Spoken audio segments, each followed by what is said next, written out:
Hello, Happies. How you been doing, happy innovators?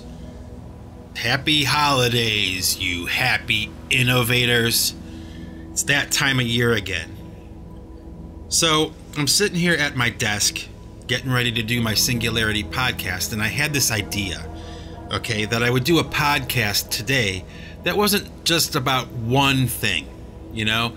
Like, maybe what I'll try to do for this episode of the Singularity podcast is share a few different talking points with you, okay?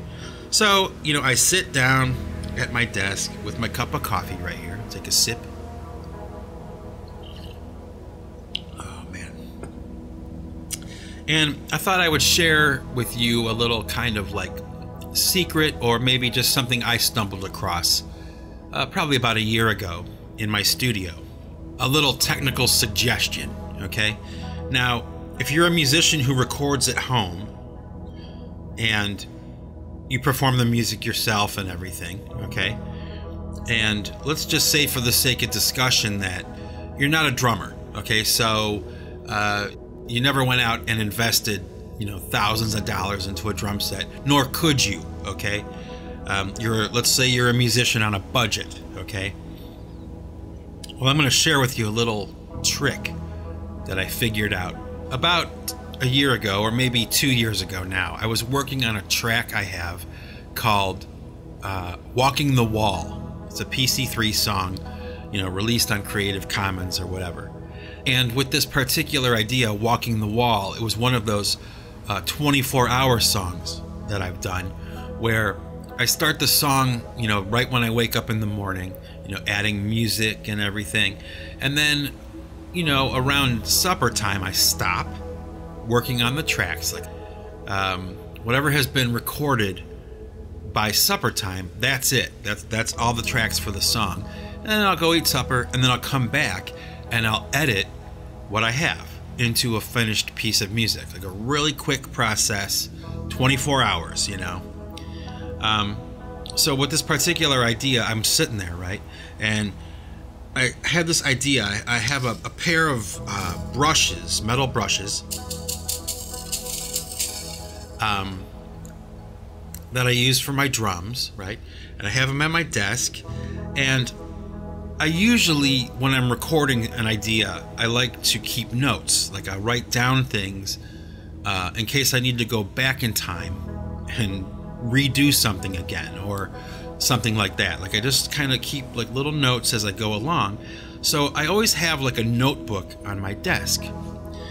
So I'm sitting there thinking, I'm holding these brushes in my hand, and I just got this idea, like what if I played my desk, instead of a drum set on a song, okay, which is normal. What if I just played my desk? And I started to hit around.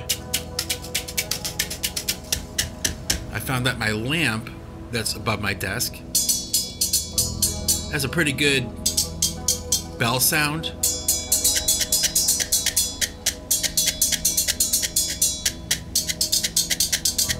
Okay, so just kind of screwing around, but most importantly, what I came across was if I hit my notebook on my desk with these metal brushes, okay, it gives me a really nice like snare sound.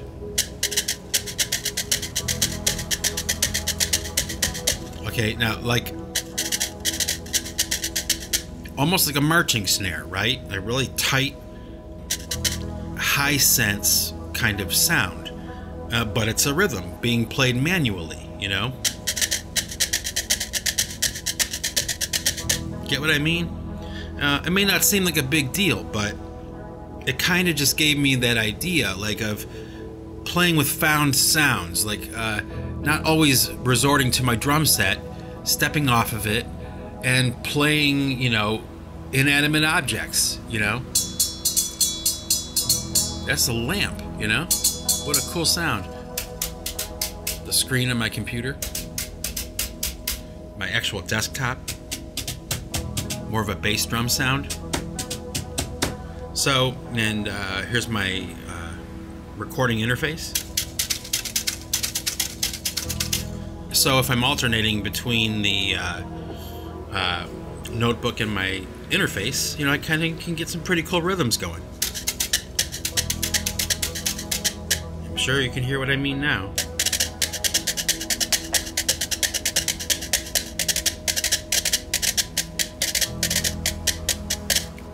I can even slow it down.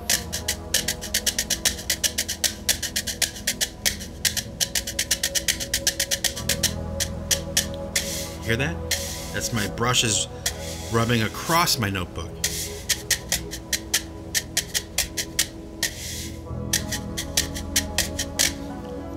A little bit of information I thought I'd share with all you starving artists, musicians, like me, who are maybe kind of like looking for something new to try out.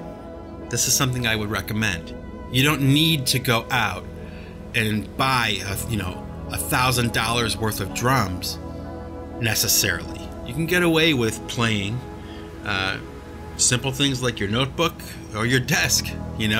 All you need to do is go out and maybe buy a couple of these brushes that I have a pair of ProMark accent brushes with metal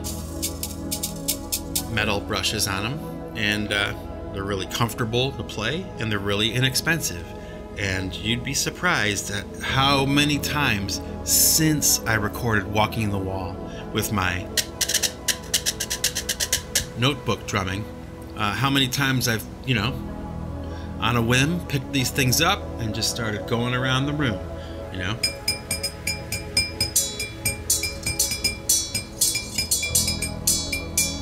what I'm saying? Okay, enough of that. Enough of playing around with that. It's Christmas, right? It's Christmas. And this morning when my wife and I woke up, we were just talking about the holiday season and, what it means for her and her job and work. And, there's all these parties and all this stuff going on, all this hoopla.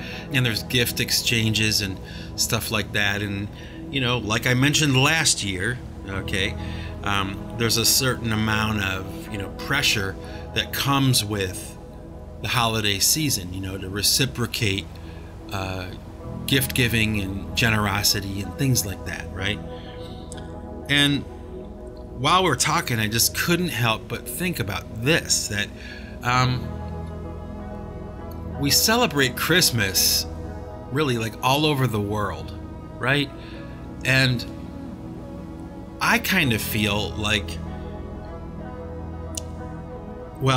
the reason we celebrate Christmas is we're celebrating the birth of Jesus. That's what we're celebrating. And it's kind of funny in a way to me, because not everybody believes in Jesus. Okay? But pretty much everybody celebrates Christmas. You know what I'm saying? Christmas is a very popular holiday. And I don't know, I suppose you could look at it several different ways, right? You could go, Christmas is no longer just a Christian holiday. Like, especially here in the States, it's kind of been adopted as like even a secular holiday. Okay? So there's that point of view, right? I can see that. But really what we're celebrating is Christ's Mass. That's Christmas. That's what we celebrate, the birth of Jesus Christ.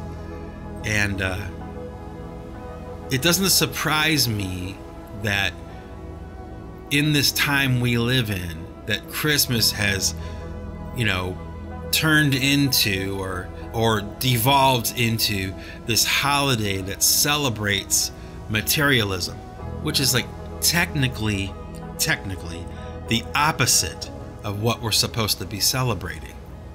Okay? I don't know whether you believe in Jesus Christ or not, okay? But I do. And I believe that we're celebrating his birth. And I know there's people who go, oh, he wasn't born on the 25th of December. And you know what? Shut up. Like splitting hairs about it. It's so silly. It's like, that's the day that the planet Earth recognizes as the day that Jesus was born. It's called Christmas. Like, calm down, you know? But I've always had issue with this.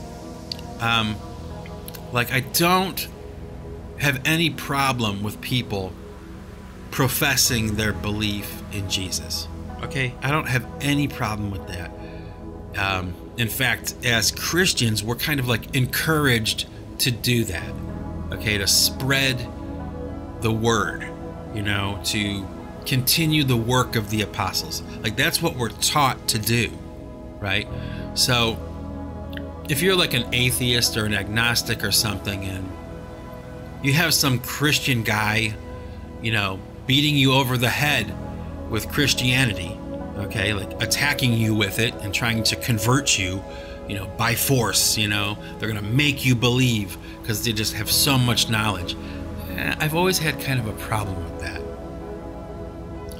And even though I'm guilty of it to a certain degree myself in the past, probably about 20 years ago, I really stopped doing that. Okay?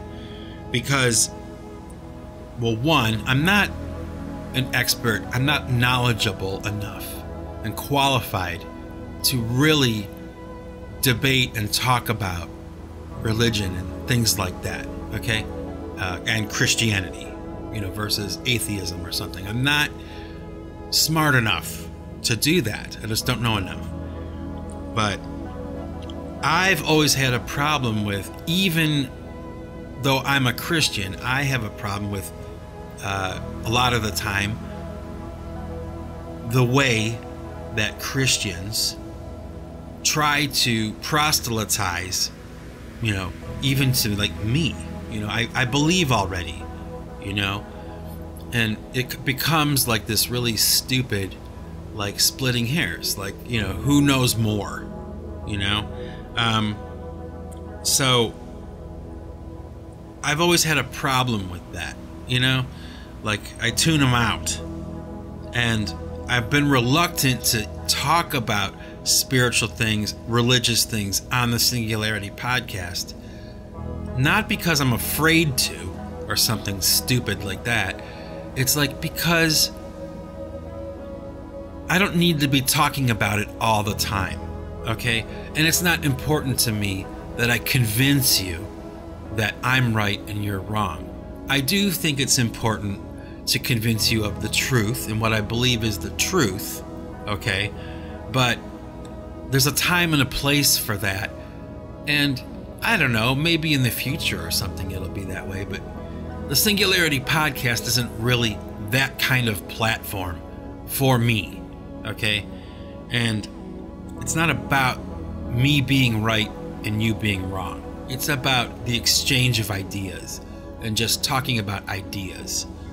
So, having said that, you know, back to this idea of Christmas, I think it's almost kind of comical to me that even though probably, you know, like if I were to guess, maybe like, you know, 55% or 65% of the audience doesn't even believe in Jesus.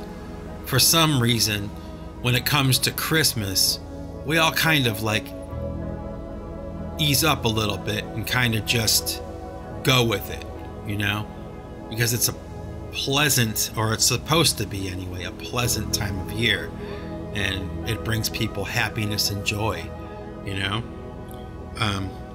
which is an interesting thought in and of itself, because even though, you know, the world may be secular or agnostic, atheist, or whatever, for some reason, that day that we celebrate and honor the birth of Jesus, regardless of what's going on in popular culture or whatever, it's still a pretty important day, it turns out, right?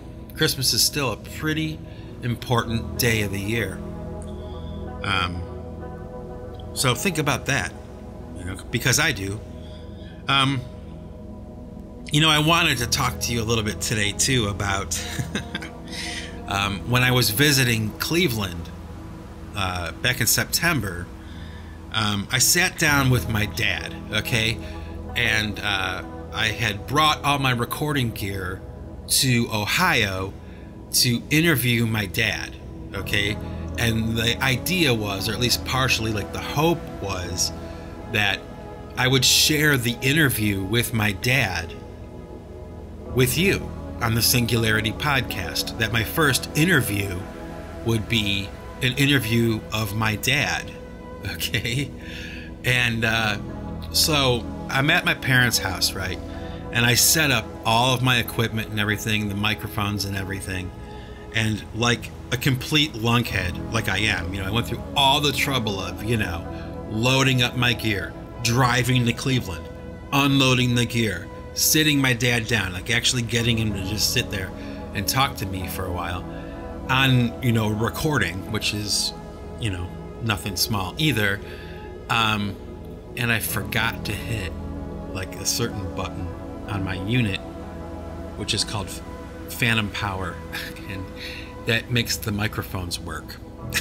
And I didn't record anything but static. Okay, so once I realized I had made that mistake, all right, and I lost my opportunity of this interview with my dad, and my mom too, but mostly my dad, okay,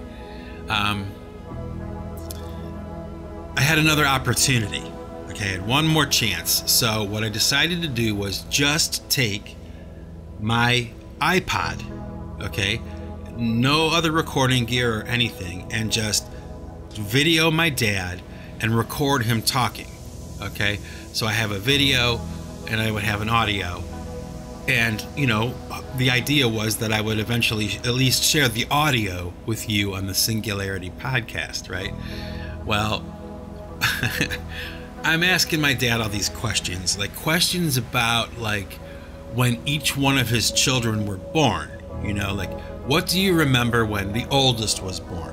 What do you remember when the second oldest was born, my sister, and what do you remember, blah, blah, blah, etc., etc. You get what I'm talking about. And my dad is like playing along, he's answering questions and he's, it's going really great, okay? Well, we were at my oldest brother's house, okay? And for one reason or another, I'm not sure, but I don't think he realized that I was filming my dad and kind of like interviewing my dad. So my brother starts kind of like chiming into this conversation. And I'm like, oh, okay.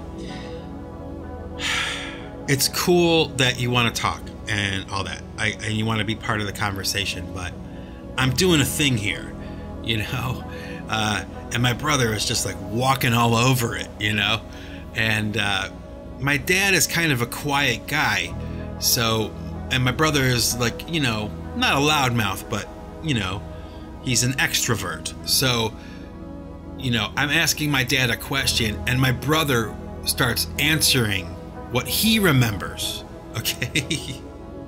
And my dad winds up kind of just like sitting there, listening to my brother talk. And, okay, I'll admit it, it kind of pissed me off a little bit, okay? Because this was my last opportunity to really get a chance to interview my dad the way I had envisioned, right? And, it just went right in the toilet, opportunity lost. And I had actually done a Singularity podcast about this particular situation, and it was one of the podcasts that I decided to not share with you, okay, because the topic was kind of negative. I was a little cheesed that my brother had, just walked all over this interview. It was going so well. It was so cool. And, it would have been great to have a record of my dad talking, about these stories, that his experience as my dad, the father of my family, like getting his take on everything, right? Not so much. Didn't happen. So I decided to not share that Singularity podcast with you, but I did decide today that I wanted to explain a little bit of that to you. So I don't have to share the episode, but you can kind of get the tone. I was a little bit disappointed, to say the least. Okay. But I love my brother, you know, I'm not angry or anything like that. We're cool, you know, because he'll probably listen to this, you know. But, damn, you know, it was just such a really unfortunate loss of opportunity. Okay. So, another thing I wanted to talk about today, which is pretty interesting, okay? I don't know what it's like where you live, okay? But in the United States, marijuana, okay, the drug marijuana, Mary Jane or pot, dope, whatever you want to call it, is illegal, okay, except for in a handful of states. Now, there are only like 2 or 3 out of the 50 states on the continental United States that have legalized marijuana, okay, either for medical use or recreational use or whatever. Well, okay, the reason I'm bringing it up is because about a year or 2 ago, marijuana was finally made legal, okay, the prohibition on marijuana was lifted in Massachusetts. And about a year and a half, 2 years later, the first legal marijuana dispensaries have opened and are selling marijuana legally in the state of Massachusetts. And there's a lot of people who are against it. There are a lot of people who are for it. I personally feel that it's an interesting experiment, you know. Anytime that a prohibition can be lifted, because I don't believe in prohibition, really. You know, it's a sticky wicket, but I guess I kind of feel like, you know, I'm a libertarian. You know, I'm a centrist. I believe in personal autonomy. And I believe that a person should be able to decide for themselves whether they want to take a drug or not.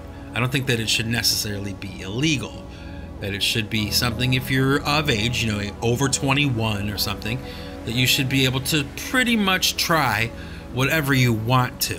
You should be free to try whatever you want to. Now, I understand the downsides to that as well, but for the sake of this discussion, we'll kind of keep it like this. Like, I'm just kind of fascinated, and I'm kind of proud in some ways of the state of Massachusetts, not because marijuana is, you know, finally legal here, okay, but because a prohibition has been decided to be lifted.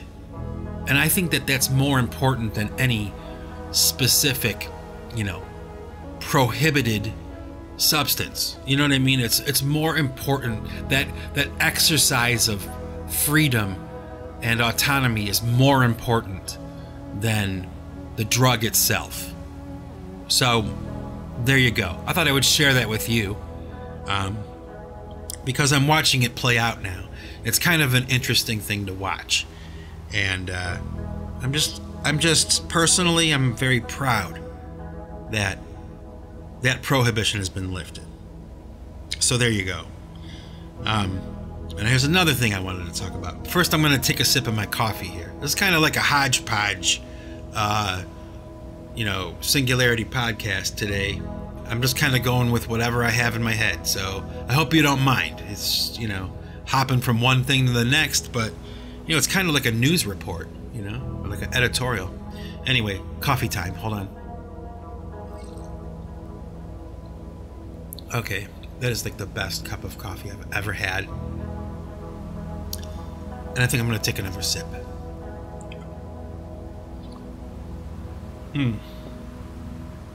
Oh my gosh, is that good? Maybe you should grab a cup too. Because we might be here for a little while. Anyway, so, you know, my wife and I go shopping a lot at Walmart. Now, I'm pretty sure that Walmart is a global store, so you probably have one near you, or you've probably been to one or something, no matter where you are in the world. At least that's my understanding. But It's kind of funny because Walmart has this reputation of like selling crap. You know, like everything you buy at Walmart is like crap because it's inexpensive and, you know, it's cheap. It doesn't cost much money, and usually the reason why it's so inexpensive is because it's kind of like of lower quality or crappy, right? But I gotta tell you, speaking from experience, that is a myth, okay? A lot of the stuff that you can buy at Walmart is actually pretty good, and it's inexpensive. So don't listen to the naysayers all the time, because, you know, my experience has been like, you know, I buy a pair of sweatpants or something to work out in. Let's say I bought a pair in like 2006, okay, to exercise in, and I'm still wearing them. Like, they're still in great shape. And I've beat the hell out of these things, but they still, you know, they're still intact. And I've bought more expensive, you know, name brand workout clothing, right? And it just got shredded, you know? And there's my handy dandy, you know, Walmart sweatpants and sweatshirt, tank tops, whatever, still holding up. So go figure. There's some food for thought. Don't listen to the naysayers. But anyway, so my wife and I were heading out to Walmart, right? And the snow had fallen and everything, and like the plows had come through. And this is a while ago. This is maybe a few years ago. And it was so funny because we noticed that as we're pulling into Walmart, into the parking lot, there's like this little island, this little median that separates the entrance. Like, you have a left side and a right side. So there's incoming traffic going one way and outgoing traffic going the other way. And there's this little concrete, like, slab kind of thing, little island in the middle, right? I'm sure you know what I'm talking about. Well, there was a sign, okay, like in this cement, in this little island, and it kind of said, you know, go this way, go that way. It was a, you know, a street sign stuck right in the cement, you know, a pole sticking out with this sign on it, okay? But apparently when the snow plows had come through that parking lot to clean out that parking lot, whoever was plowing that parking lot had absolutely no regard for that median, for that little concrete island, right? And they just mowed right over this sign. Okay, so on this median you have this metal sign, but it's bent all the way down to the ground, you know? And I just thought it was so funny. You know, it just looked so funny. But it got me to thinking, like, well, like, didn't the guy who was plowing that, like, know that there was a sign sticking up and that he probably shouldn't, like, you know, run over it? Well, I don't know, maybe I'm wrong. You know, maybe he or she really couldn't see it, right? But the net result was, you know, this flattened sign. And, you know, I remember asking my dad, you know, speaking of my dad, I remember asking my dad a while ago, like a few years ago, you know, just in a random conversation, I'm like, hey, Dad, let me ask you a question.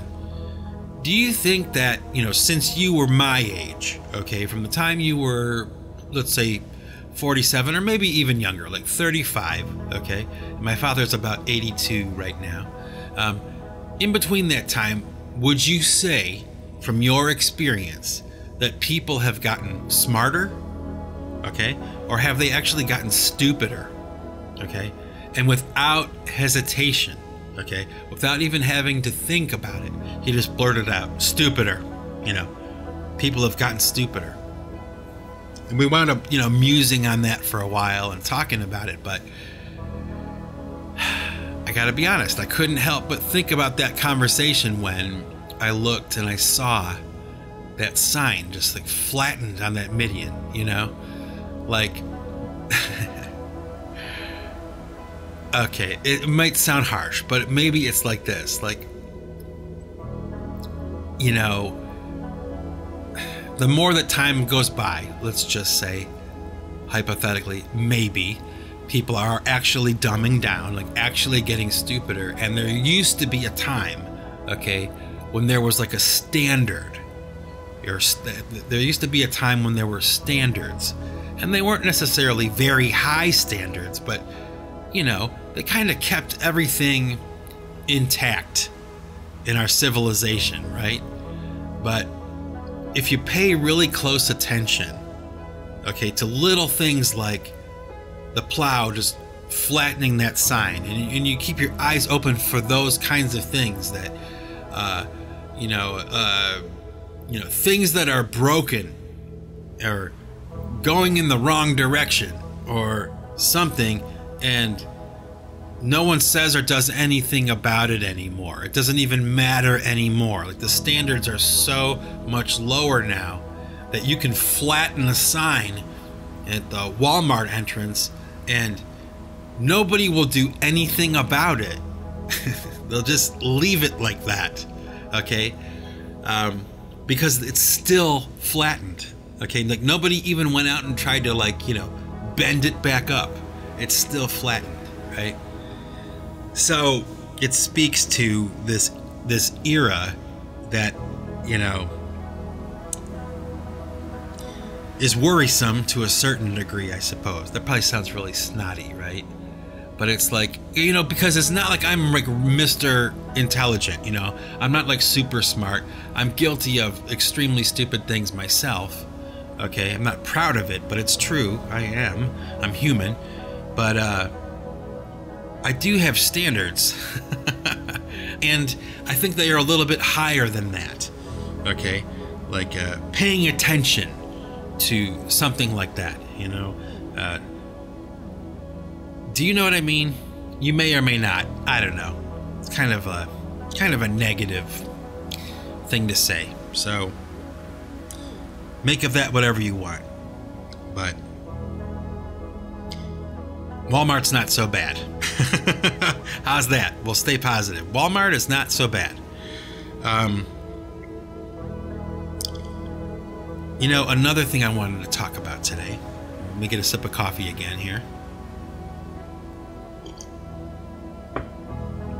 Oh, man. Another thing I wanted to talk about was the fact that the holidays are coming around, right? You know, we had Thanksgiving and we have Christmas coming up, New Year's, and think for a moment how important food is to the holiday season, right? Like,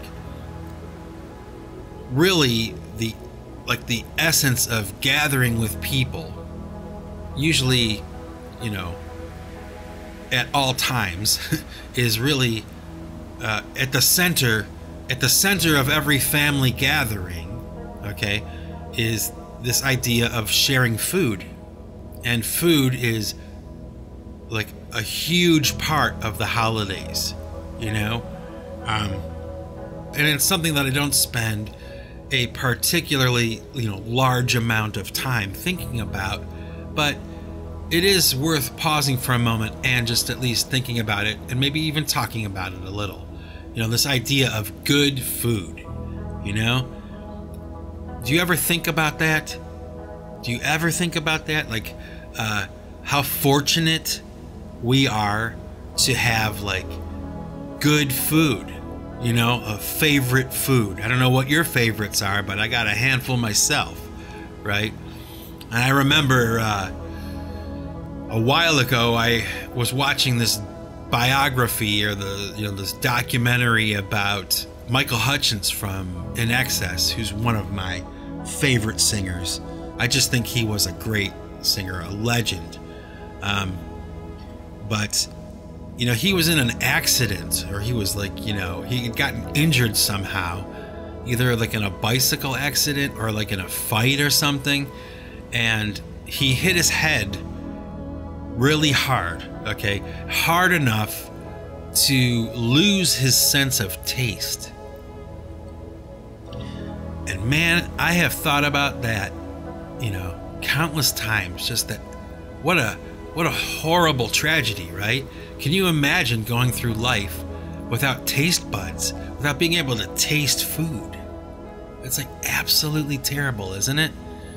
But that can happen, you know? So I guess a note to self, like we should all be grateful and thankful that we can, well, one, taste food, right? But probably for the most part, most of us have access, you know, maybe not on a regular basis, but maybe on a semi-regular basis, we have access to really, really delicious, excellent food, you know? And just think about how much people take that for granted. You know, if that were ever taken away, you know, I don't take it for granted. You know, I have some favorites, man. You know, food is one of the best things about life, isn't it? The opportunity and the idea of like eating delicious food, you know? What are some of your favorites, you know? Let me think. What are some of my favorites, okay? What do I love? Well, everybody loves pizza, right? Pizza is like a staple. I mean, everybody just loves pizza. And hamburgers, you know, the basic things. And, you know, like a really great hamburger. Have you ever had a really great hamburger? Like, you know, you can have hamburgers, you know, from all different kinds of places. But did you ever find a hamburger in a restaurant or a place somewhere and you're just like, this is the best damn hamburger I have ever had in my life? Like, this is delicious. You know, it's kind of hard to go wrong with a hamburger if you're cooking one or whatever, but every once in a while you'll have one and it's like, wow, that is really good. Or, you know, it's really kind of, you know, hit or miss with pizza, but every once in a while, oh man, you know, you'll find a place who makes pizza just like, oh, it's so good. Do you know what I mean? Think about that, you know? Like right now, if you could eat anything in the world right now, what would you be eating? And I would have to say that if I could eat anything right now, it would be two things. One, a Roman burger from Mr. Hero sandwich shop in Cleveland, Ohio, okay? You can't get those anywhere else. You can only get them in Cleveland, which is tragic, but the best sandwich you will ever have in your life is a Roman burger from Mr. Hero, okay? And the second thing I would have would be a Reuben, you know, a corned beef sandwich with sauerkraut and Thousand Island dressing from Nate's Deli in Cleveland, Ohio, where I grew up. Two things you can't get anywhere else, but oh my gosh, let me tell you something. I've tried a lot of Reubens all over the continental United States, okay? And I can tell you with certainty that the best corned beef sandwich I've ever had was from Nate's Deli in Cleveland, Ohio. I used to eat them all the time when I was a kid because it was really close to where I worked. And oh my gosh. Every time I go back to Cleveland, there's two things I gotta have. A Roman burger and a Reuben from Nate's Deli with a side order of mozzarella sticks because they made the most killer mozzarella sticks there. I'm getting hungry just even thinking about this stuff. But those are a couple of my favorites. Feel free to, you know, comment and share what your favorites are. Good food, you know, the holidays and good food, you know. Can you imagine? It's just without taste buds or, what a horrible turn of events, you know. But anyway, what else did I want to talk about today? Really quick. You know what I wanted to talk about? Well, let me get my sip of coffee here. You know, I have a loyal listener of the Singularity Podcast, okay? And him and I have dialogued a few times, okay? And, you know, he's been really helpful to me, actually. more than most, really, with the Singularity Podcast. He's kind of helped me along a little bit, giving me feedback, and he's a studio engineer, so he's actually given me some tips, answered my questions, because I don't know everything about recording. I'm still very much learning, and he's been very gracious and helpful with that. But over the years, having talked with this guy a few times, and we've had a back and forth a little bit, it became clear to me that he was a person who believed in aliens, and it's not that uncommon to find people that believe in the existence of extraterrestrial life and UFOs and that kind of stuff. And I've never had any problem believing in any of that stuff. Okay, however, I will say, and this is why I'm talking about it right now, I'm actually talking to this friend of mine, Stu. So Stu, if you're listening, which I know you will be, this is for you. We've had this discussion kind of like a little bit back and forth about UFOs and alien abductions and those kinds of things, right? And I guess what I want to share with you, okay, is my take on what I think is happening, okay, when someone is abducted by aliens or makes the claim of being abducted by aliens, okay? The belief or the understanding is that they are extraterrestrial, that they are actually from another planet or another galaxy, okay?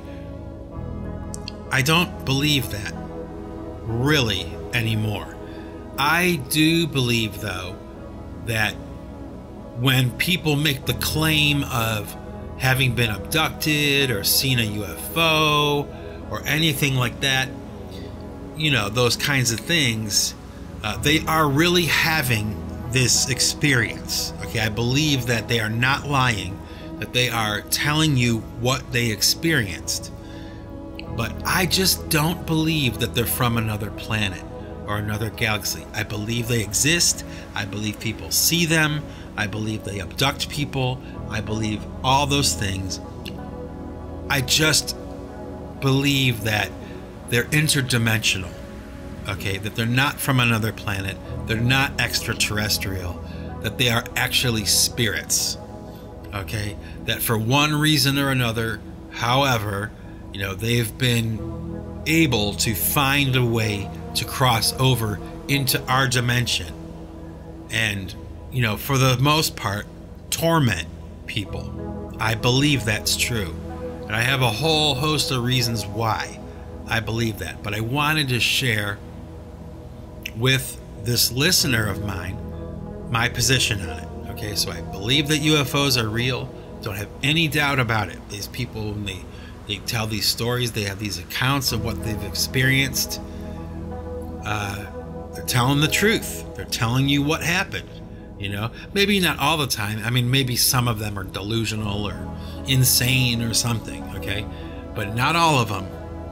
And I just don't believe that they're aliens. I believe that they are some kind of malevolent spirit of some kind, some kind of malevolent being that has managed to cross over into our dimension and interfere in the lives of these people, and traumatize them and scare them and torment them.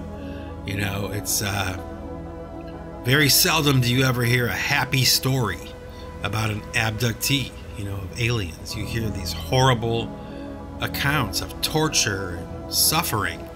And why is that? That would be a question I have. It's like, why is it always negative? Man, So there you go, Stu. There you go. Thanks for listening to this podcast of mine for so many years now and being loyal. Thank you for that. And I know he'll probably go, aw shucks, or something like that in the comments, some kind of funny response. But seriously, thanks. You're kind of like becoming the inspiration for this podcast. You are becoming the inspiration to this podcast because you engage me you make comments, you say things, and not everybody does. That brings me to another thing I want to talk about, which has been on my mind lately, is this idea, okay, of reciprocity on the internet, okay? And you're probably thinking, reciprocity? Like, what is this guy talking about? Well, okay, reciprocity, in case you don't know, is like the idea or the act of like returning a favor or returning a kindness. Like someone does something nice for you, so you in turn do something nice for them. It's an exchange, right? You don't have to be great friends to share reciprocity. You can just be strangers who, I help you out, you help me out. We're all struggling musicians, artists, whatever we are. And, like if I'm going to dial into what you're doing, you dial into what I'm doing, and we kind of like help each other out, right? Well, that's not always the case, all right? And I have to say that really bothers me. That, I'll take a step towards someone else, a stranger, or like even a friend that's making music or whatever. I'll step up and I'll comment and I'll engage their content and try to help them out a little bit, even if it's just liking something or making a comment or something like that, right? Very simple, doesn't take much time. And, most of the time I'm genuinely interested in what they're doing, and even if I weren't, I would at least give them the time of day, right? And I would subscribe, or I would like it, or I would comment or something like that, right?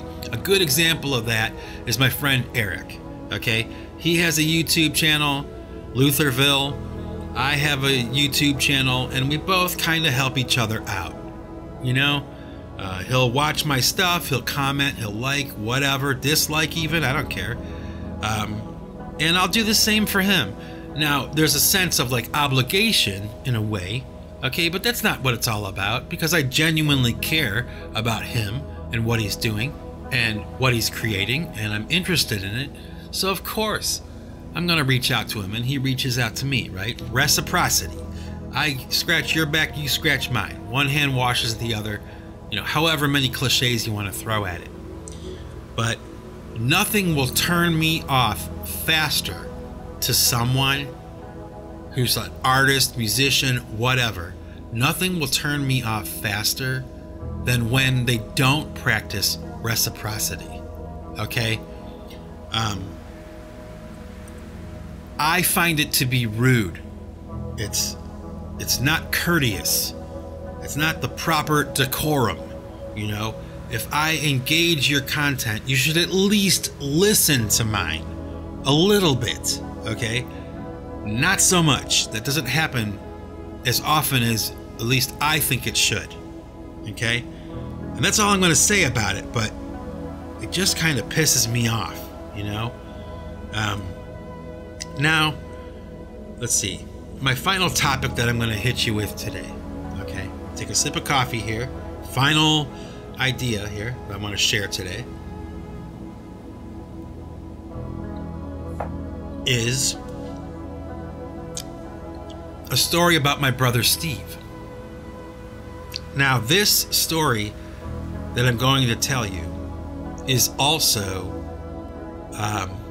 one of the Singularity podcasts that I made, back in September or whatever, that I decided to not share because, it was a little negative and a little personal, okay? Like a little too personal, which normally wouldn't really slow me down, but it just was a little too much, okay? Anyway, so the point that I was getting at with this singularity that I didn't share with you, okay, that I will share with you now, is that, if you've listened to this podcast for a while, you know that I've talked about my brother a lot, okay? I've told you a lot of stories about him and how funny he is and everything.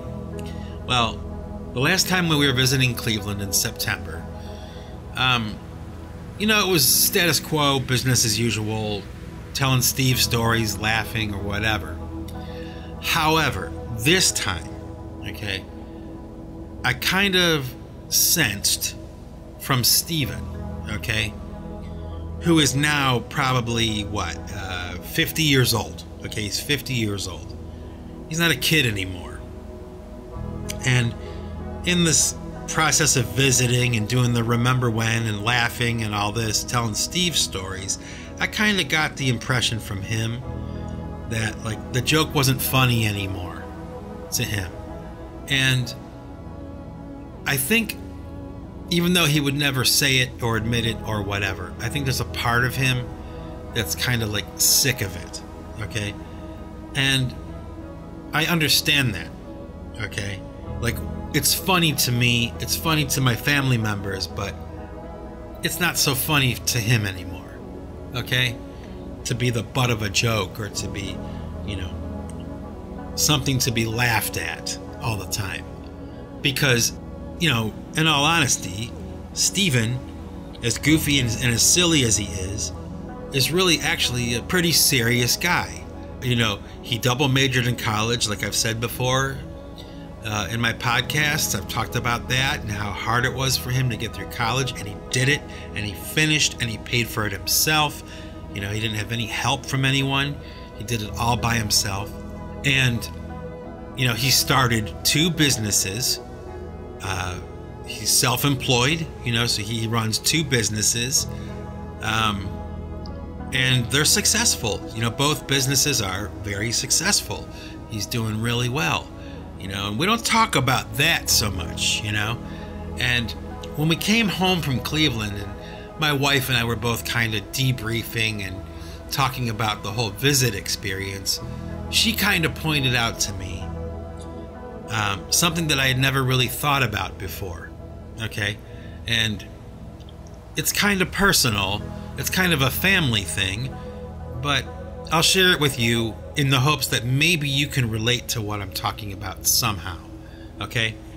My wife pointed out to me, okay, that she found it interesting, okay, that when we get together, when my family gets together and we start to share stories with each other, okay, they usually tend to be like negative or like borderline ridicule, okay? It's all done in the spirit of like endearment and love and affection and being silly and funny, but we communicate to each other in this way, okay? And it's kind of negative, all right? We don't share the positive, happy, successful stories of each other. We tend to focus on and, point out like our idiosyncrasies, and laugh about them, okay? So the long and the short of it is, very seldom is there ever like a compliment, or an anecdote about a great thing that one of us did that was really great. It's always like, remember the time you messed up? Ha ha ha, how funny. That time that you really messed up, okay? And I never really thought about it like that, but it wasn't until after this trip and my wife and I were talking and she kind of pointed it out, and I was like, you know what? You're absolutely right. So, what I decided to do was share with you a Steven story, okay, that's not negative, that is positive, because like I said, he's a pretty serious guy. And there's a lot of success in his life and a lot of really large obstacles that he's overcome to get to where he's at right now. Okay, so it wasn't all fun and games and goofing around and being an idiot, right? And, just as a side note, I did mention it to Steven. And his attitude was kind of like, oh, I don't mind, it's cool. Like that kind of thing, but I kind of sensed, yeah, I guess maybe it's not so funny to him anymore. Okay, this 50-year-old guy. So, with that, I'll tell you my positive Steve story. Okay? I'm going to get a sip of coffee for this one. It's a pretty cool story. This one's for you, Steve. Okay? Because I know that you're going to listen to this. I know for a fact, ladies and gentlemen, that Steven will listen to this podcast because he's listened to every single podcast that I've ever done, and he's a very loyal fan of what I'm doing. So this one's for Steve. So back in the day when Steven was graduating from high school, okay, you know, Steven is kind of like, obviously at this point I'm sure you can gather, Steven is kind of like an eccentric personality, okay, which is cool and interesting. You know, he was like an artistic kind of dude, you know, kind of low-key, introverted in a lot of ways, but very eccentric. And in high school talk, okay, eccentric equals, you know, not popular, okay?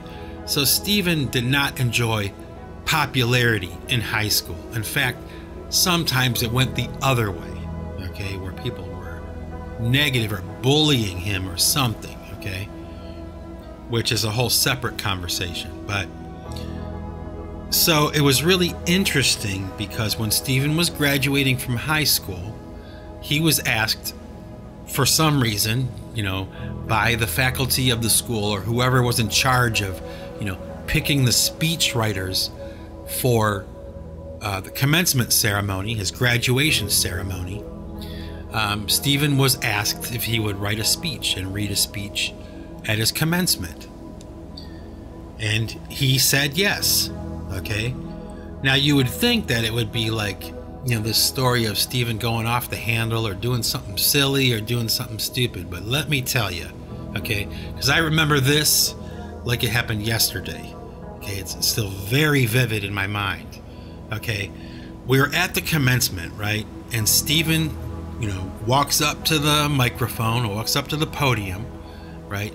And he delivers this speech. And it was really quite amazing because, well, not only was it written very well, okay, because Steven is a very good writer, but he's also a very good orator, okay? And when he did this speech, when he delivered this speech at his commencement, it was amazing, okay? It was amazing. And when he finished his speech, it was like so passionate and so empowered, you know? The crowd gave him a standing ovation, okay? Everybody in the entire auditorium stood up and were just applauding, you know, standing ovation for my brother and the speech that he just delivered. You know, this weird kind of freaky dude, you know, on the fringe, you know, he steps up to the microphone and he just rocked that auditorium, you know. So much so, okay, so much so that the next day when I went back to school, okay, I had faculty members from my school, I had students that were there coming up to me and telling me how my brother just nailed that speech. You know, that was amazing. He just did such a great job. And I'll never forget it, you know? I'll never forget it. It was one of those times when I realized that this guy, who I thought I knew really, really well, okay? You know, I thought he was like silly and funny, you know, and goofy, right? He showed me a side of him that was very serious, deadly serious, you know, as serious as a heart attack, you know, and not goofy, not silly. He could be a very powerful person when he really needed to be. And like I said, I'll never forget it. Never forget it. So that one's for you, Steve. And I guess with that, I'm going to sign off here. I'm going to give you a longer singularity today. You know, a little bit longer than usual. Trying a couple of new things here. But not sure when I'm going to give you another Singularity podcast. I'll try to do one before too long, but until then, you know, happy holidays. If I don't do one before Christmas, Merry Christmas, Happy New Year, and all that. I'll probably do something before then, but anyway, you know what I mean. For now, this is Mike Bostwick from Pipe Choir Records signing off. And remember, folks, if you want to keep what you've got to give it away. Take it easy.